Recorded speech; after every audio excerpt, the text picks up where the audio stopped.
आज पाकिस्तान की मईशत मुश्किल में है। महंगाई, बेयकीनी और बेरोज़गारी ने अवाम की ज़िंदगी को मुश्किल बना दिया। और ये तमाम मसाइल अलग-अलग मसाइल नहीं हैं, ये तमाम मसाइल एक-दूसरे से मिलते हुए, एक-दूसरे के साथ जुड़े हुए मसले हैं। अब हम अलग-अलग करके काफ़ी सारे पाकिस्तान के तमाम मसाइल को डिस्कस करेंगे और ये जानने की कोशिश करेंगे कि पाकिस्तान का एक मसला किस तरह से दूसरे मसले की तरफ जाता है और दूसरे मसले को किस तरह से पहला मसला पैदा करता है। जब सियासत में मकसद अवाम की खिदमत के बजाय अपनी ज़ाती फ़ायदे के लिए सियासत बन जाए, तो जो फ़ैसले होते हैं, वो गलत सिमत की तरफ जाते हैं। इसकी वजह से तमाम के तमाम जो कौमी वसाइल होते हैं, वो गलत जगह इस्तेमाल होते हैं और इस वजह से तरक्की के जो एक मौके होते हैं, वो ज़ाया हो जाते हैं। इसकी वजह से जो मईशत होती है, वो तबाह-बर्बाद होकर रह जाती है। और जब फ़ैसले कमज़ोर हों, तो क़यादत की कमज़ोरी खुद ब खुद आमने-सामने आना शुरू हो जाती है। तमाम की तमाम जो कमज़ोर क़यादतें होती हैं, वो वाज़िया सिमत नहीं दे पाती और इन्हीं के वाज़िया सिमत ना देने की वजह से इदारे जो होते हैं, वो कन्फ्यूज़न का शिकार हो जाते हैं। जब इदारे कन्फ्यूज़न का शिकार हो जाते हैं, तो इस वजह से जो अहम फ़ैसले जो पाकिस्तान की इकोनॉमी को बेहतर बनाने के लिए लिए जाने चाहिए थे, उन फ़ैसलों में भी ताख़ीर होना शुरू हो जाती है, जिसकी वजह से पाकिस्तान में इकोनॉमिक क्राइसिस बहुत ज़्यादा बढ़ने लग जाते हैं। यही कमज़ोरियाँ आगे चलकर हुकूमतों के अदम इस्तेहकाम को जन्म देती हैं। जब हुकूमतें बार-बार बदलती हैं, तो पॉलिसियों का जो तसलसल होता है, वो भी ख़त्म हो जाता है। पॉलिसियों के तसलसल के ख़त्म होने की वजह से जो कारोबारी आदमी होता है और जो इन्वेस्टर सरमायाकार होता है, वो भी तवील मुद्दत के जो बड़े एग्रीमेंट्स होते हैं, जो ज़्यादा अरसे तक चलते हैं, वो नहीं करते क्योंकि उसके ज़हन में हमेशा ये डाउट रहता है कि आने वाले वक़्तों में अगर ये पॉलिसी तब्दील हो जाती है, तो उससे बहुत ज़्यादा फाइनेंशियल लॉस हो सकता है। इसी वजह से कोई भी शख्स जो बड़ी इन्वेस्टमेंट पाकिस्तान में करना चाहता है, वो पाकिस्तान में इन्वेस्टमेंट करने से डरता है। मिसाल के तौर पर अगर किसी कारोबारी आदमी या फिर किसी सरमायाकार को इस चीज़ का पता ना हो कि अगले आने वाले वक़्तों में टैक्स क्या होगा या फिर अगले आने वाले वक़्तों में बिज़नेस के जो लॉज़ हैं, उनमें क्या तब्दीली आने वाली है या क्या तब्दीली नहीं आने वाली। तो इस वजह से जो कारोबारी आदमी होता है, वो कन्फ्यूज़न का शिकार रहता है। इस वजह से अपने मुल्क में पाकिस्तान में वो इन्वेस्टमेंट करने से भी डरता है। जब नई सरमायाकारी नहीं आती तो फिर जो नई फैक्ट्रियाँ होती हैं वो भी नहीं लगती क्योंकि नई जो फैक्ट्रियाँ लगनी है वो भी तो साफ ज़ाहिर है सरमायाकारी से लगती हैं और जब नई फैक्ट्रियाँ ही नहीं लगती तो जो पहले से मौजूदा जो फैक्ट्रियाँ चल रही होती हैं उनके जो अपने जो साफ ज़ाहिर है जो ज़राए होते हैं वो भी एक तरह से ताख़ीर का शिकार हो जाते हैं। इस वजह से वो भी तरक्की करना बंद कर देते हैं। इस वजह से पाकिस्तान में इकोनॉमिक क्राइसिस बहुत ज़्यादा बढ़ने लग जाते हैं और जब तरक्की रुकती है तो इसका जो सबसे गहरा असर होता है वो एक रोज़गार पर पड़ता है। ये एक पूरी की पूरी चेन है जिसकी वजह से किसी भी मुल्क के बड़े सरमायाकार की बेस पे उसकी ना इन्वेस्टमेंट करने की वजह से जो एक रोजगार आदमी होता है, जब उसका रोजगार जाता है तो इससे उस रोजगार का जो नुकसान होता है वो बहुत ज्यादा होता है। ये एक चेन की वजह से पाकिस्तान में बड़े लेवल पे जब इकोनॉमिक क्राइसिस आने लगते हैं तो उससे छोटे जो लोग होते हैं जो जिन लोगों का रोजगार फैक्ट्रियों से चलता है, जब कोई फैक्ट्री ही नहीं चलती तो जो उन लोगों का जो रोजगार होता है वो भी बंद होकर रह जाता है। वो लोग तबाह बर्बाद और बेरोजगारी का शिकार हो जाते हैं। इसी वजह से पाकिस्तान में इलिटरेसी और ना पढ़ने का अनएजुकेटेड लेवल का जो वॉल्यूम है वो बहुत ज़्यादा बढ़ चुका है क्योंकि लोगों के पास रोज़गार ही नहीं है, वो कमाएँगे नहीं जब तो फिर वो पढ़ाई कैसे कर सकते हैं?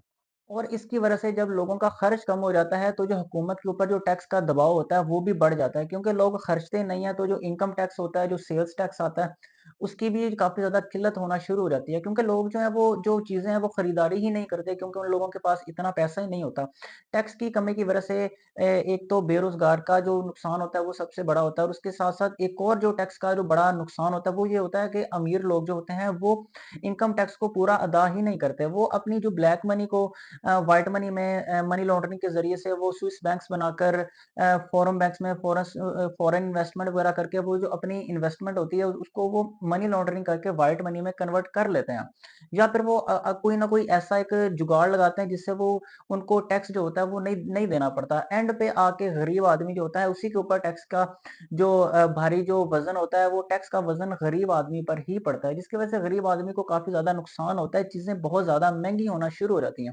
इस वजह से भी मुल्क में बेरोज़गारी जो होती है वो बहुत ज़्यादा बढ़ने लग जाती है। इनकम टैक्स, बिजली और इसके साथ-साथ ईंधन का अगर रेट बढ़ जाए तो इससे अशिया का जो रेट होता है वो भी बढ़ जाता है। जब अशिया का रेट बढ़ता है तो इससे अवाम की कुव्वत खरीद जो होती है वो बिल्कुल ख़त्म होकर रह जाती है। ये भी किसी मुल्क की इकोनॉमी को बहुत ज़्यादा डाउनफॉल करते हैं। महँगी बिजली अवाम के साथ-साथ सनत को भी मुतासिर करती है और जब सनत मुतासिर होती है तो इससे अशिया की जो लागत होती है वो भी बढ़ना शुरू हो जाती है। और इन्हीं सब मसाइल की वजह से जब हुकूमत का अपना टैक्स रेवेन्यू ही कम आता है, लेकिन हुकूमत को जो अपना रोज़गार होता है, जो हुकूमत को चलाना तो साफ-ज़ाहिर पड़ता ही है। इस वजह से अपनी हुकूमत को चलाने के लिए मुल्क जो होते हैं, वो वर्ल्ड बैंक से या फिर आईएमएफ से कर्ज़ा लेना शुरू कर देते हैं। जब हुकूमत कर्ज़ों में गिरना शुरू हो जाती है, तो इससे हुकूमत की एक वक़्त के लिए तो हुकूमत चलना शुरू हो जाती है, लेकिन वक़्ती तौर पर हुकूमत का चलना ये कोई फ़ायदेमंद बात नहीं है। इससे आने वाले मुस्तकबिल में बहुत ज़्यादा नुकसान होना शुरू हो जाता है।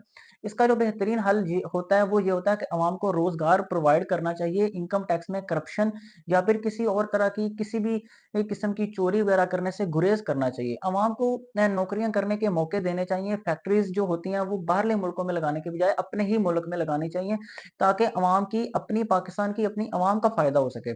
जब मुल्क के ऊपर कर्ज़ा ज़्यादा से ज़्यादा होने लगता है तो और मुल्क जो होता है वो गरीब से गरीबतर होता चला जाता है, तो आप अपना जो मुल्क होता है उसका जो अपना पैसा होता है, उस अपने पैसे की जो रकम होती है, वो गिरना शुरू हो जाती है। जैसे पाकिस्तान का जो ₹1 है, अगर डॉलर बढ़ जाएगा तो न साफ ज़ाहिर है हमें जो कर्ज़ा होगा, अगर जो कर्ज़ा पाकिस्तान ने जो कर्ज़ा लिया होगा, वो कर्ज़ा पाकिस्तान को डॉलर्स में ही देना पड़ेगा। अगर एक फ़िक्स डॉलर जो होती है, वो एक अमाउंट जो होती है, वो सेट होती है कि इस वक़्त इस मुल्क ने ये कर्ज़ा देना।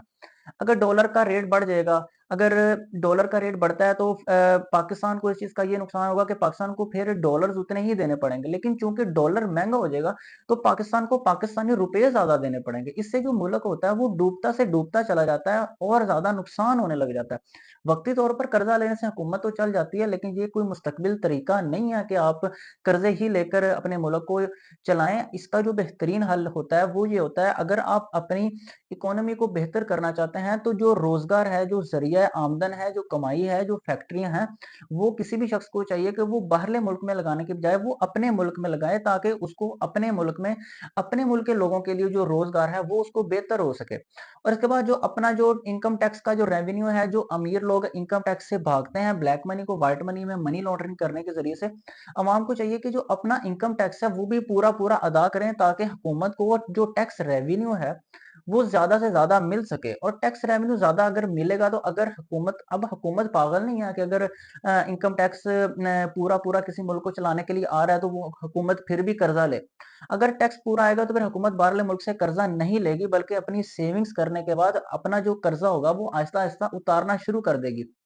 इसी वजह से काफ़ी ज़्यादा मुल्क जो अपनी करप्शन के ऊपर बहुत ज़्यादा तवज्जो देते हैं। ज़्यादातर ऐसे मुल्क कर्ज़ई भी नहीं होते। उन मुल्कों के ऊपर इतना ज़्यादा कर्ज़ा नहीं होता, क्योंकि उन लोगों को पता है कि जितना भी पैसा उन लोगों के पास अपनी आमदनी से आ रहा है, वो उनके अपने मुल्क में ही सर्व हो रहा है। लोगों को रोज़गार मिल रहा है, लोगों को तालीम मिल रही है, लोगों को हॉस्पिटैलिटी के काफ़ी ज़्यादा अच्छे ज़राए मिल रहे हैं। इन्हीं पब्लिक ट्रांसपोर्ट और इन्हीं ऐसे पब्लिक डिपार्टमेंट्स की वजह से जो लोगों का जो आमदन होती है वो बढ़ना शुरू हो जाती है, क्योंकि लोगों का रोजगार अच्छा होने लग जाता है। इससे हर मुल्क, उसकी इकोनॉमी जो होती है वो बेहतर से बेहतरीन होना शुरू हो जाती है। पाकिस्तान की जो इकोनॉमी है उसको भी बेहतरीन होने की ज़रूरत है। अगर ऐसे ही इसी तरह से, जिस तरह से अब पाकिस्तान चल रहा है, इसी तरह से अगर पाकिस्तान चलता रहा तो एक ना एक दिन पाकिस्तान बिल्कुल ही खत्म होकर रह जाएगा। वीडियो अगर अच्छी लगे तो वीडियो को लाइक कीजिएगा, चैनल को सब्सक्राइब कीजिएगा। शुक्रिया। अल्लाह हाफ़िज़।